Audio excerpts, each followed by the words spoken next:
देखिए, ये अमित शाह से हमारे को सीखना नहीं है, हिम्मत है नहीं है।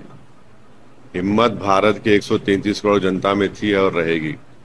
सवाल ये पैदा होता है कि आप एक अनकॉन्स्टिट्यूशनल कानून बनाने जा रहे हैं जो भारत के संविधान के आर्टिकल 14, आर्टिकल 26, 25 और 29 का ग्रेव वायलेशन है।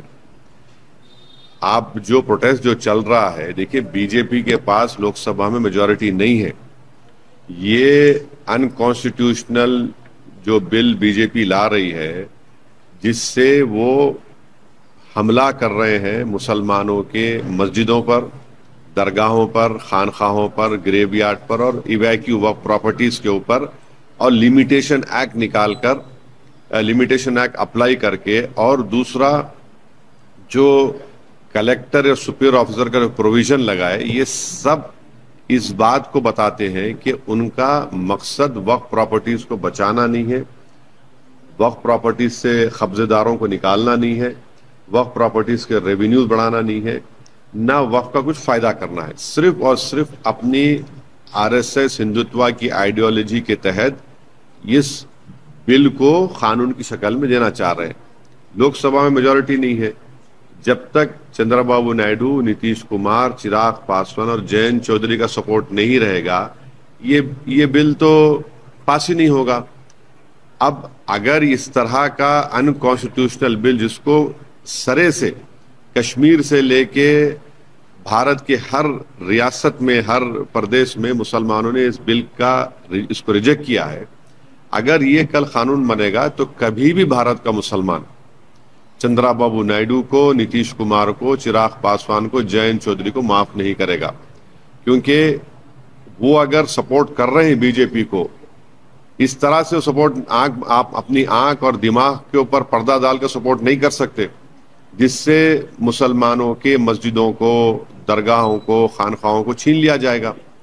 और ये बार बार जो बीजेपी की तरफ से प्रोपेगेंडा होता है, नहीं नहीं इसमें कुछ नहीं है।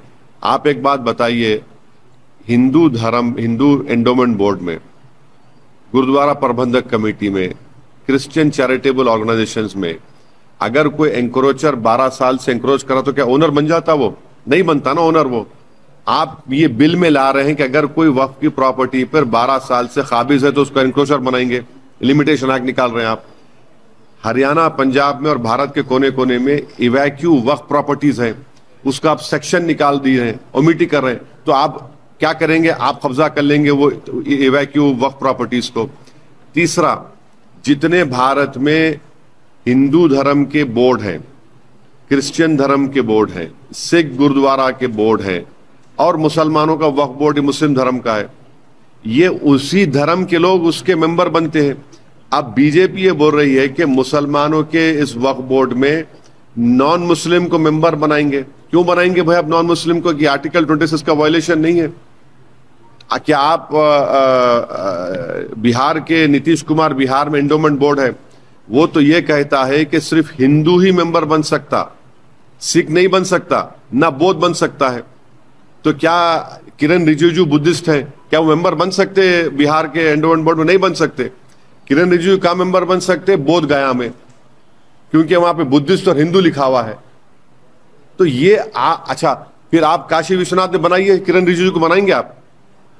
या किसी नॉन हिंदू को बना सकते हैं वहां पे तो एम्प्लॉय भी, ऑफिसर जो होता है, कमिश्नर, वो तो उसको हिंदू होना चाहिए। तो ये आप इस तरह का प्रोविजन ला रहे हैं। और कलेक्टर एंड अबव ऑफिसर, कौन है कलेक्टर भाई?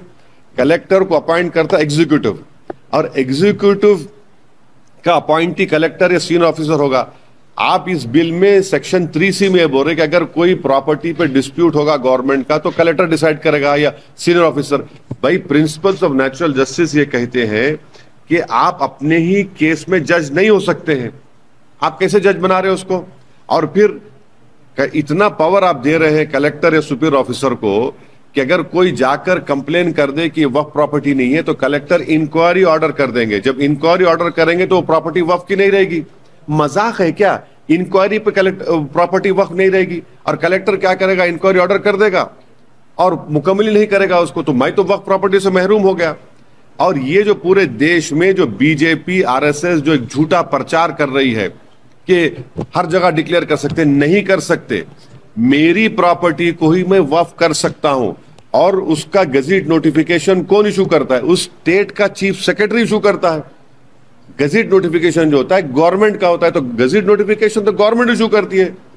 और एक बात समझिए आप, अमित शाह जिक्र करते हैं दिल्ली के 123 प्रॉपर्टीज का, और बार बार हवाला देते सच्चर कमेटी का बीजेपी वाले इस बिल के ताल्लुक से।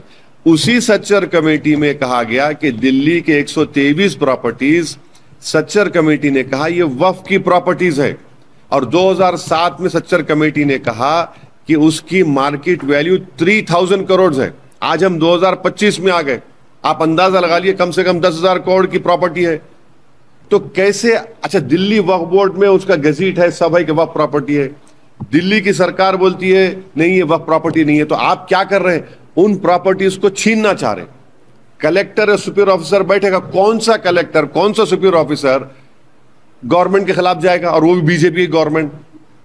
और एक बात समझिए, अभी वक्फ बोर्ड में इलेक्शन होता है एमएलए कैटेगरी का, एमपी का, मुतवल्ली का और बार काउंसिल का। आप इलेक्शन को ही खत्म कर दे रहे, क्यों खत्म कर रहे हो? इलेक्शन के खिलाफ क्यों बीजेपी? डिक्टेटरशिप के खाम, मालूम आप डिक्टेटरशिप जाते हैं, इलेक्शन खत्म कर दे रहे।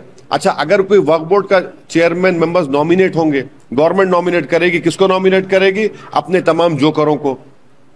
अच्छा, चेयरमैन को हम हटा भी नहीं सकते इस बिल में। मैं भारत की पार्लियामेंट में, भारत की विधानसभा में मैं एक चीफ मिनिस्टर को, स्पीकर को बाई मोशन हटा सकता हूं, मगर वक्फ बोर्ड में बीजेपी बोल रही नहीं आप चेयरमैन को नहीं हटा सकते। अच्छा, फिर हर स्टेट वक्फ बोर्ड, हर एक स्टेट वक्फ बोर्ड में जो की प्रॉपर्टी होती है मुतवल्ली की, उसका इनकम का 7% आपको स्टेट वक्फ बोर्ड देना पड़ता, आपने उसको भी कम कर दिया, उसको भी कम कर दिया।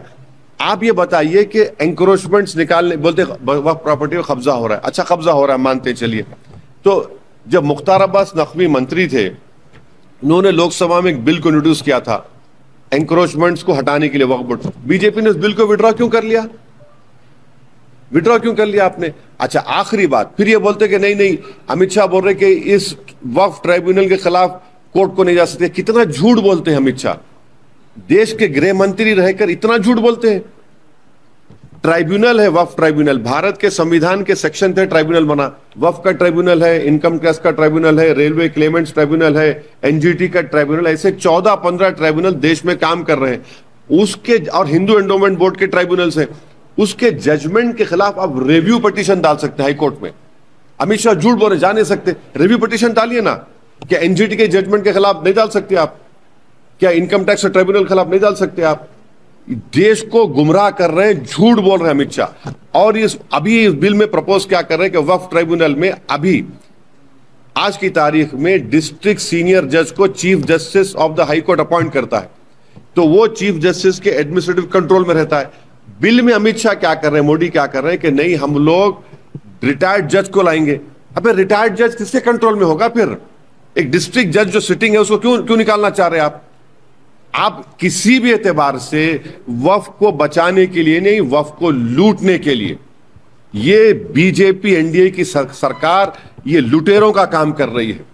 ये छीनना चाह रहे वक्फ की प्रॉपर्टीज को। सर्वे कमिश्नर है, सर्वे कमिश्नर को क्यों उठा रहे आप लोग? सीनियर मोस्ट ऑफिसर है। तो ये पूरा का पूरा एक लूटने के लिए, इसको वक्फ अमेंडमेंट नहीं बोलना चाहिए, लुटेरा अमेंडमेंट कानून बोलना चाहिए, लूटने का।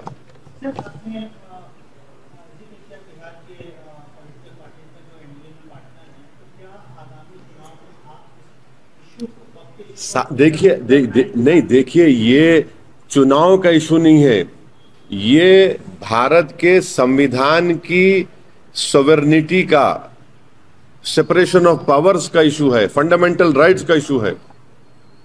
आपके पास लोकसभा मेजॉरिटी नहीं है और मोदी बैसाखियों पर सरकार चला रहे हैं, नीतीश कुमार के, चिराग पासवान के, चंद्रबाबू नायडू के और जयंत चौधरी के।